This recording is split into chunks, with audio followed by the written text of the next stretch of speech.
السلام علیکم ورحمت الله وبرکاتو. نن زموږ د کورنۍ ګلالي ماشومان غواړي تاسو ته د نبي کریم صلی الله علیه وسلم له احادیثو څخه ځینې احادیث ووایي.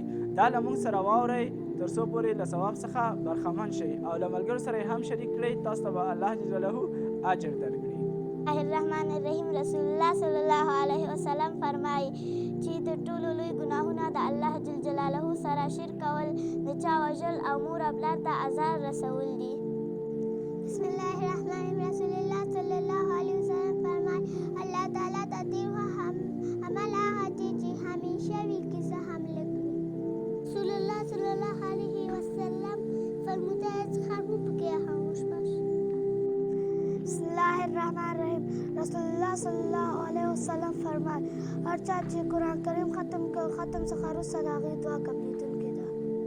کوم احادیث چې موږ تاسو واورېده، الله جل جلاله دې موږ تاسو ته د عمل کولو توفیق راکړي.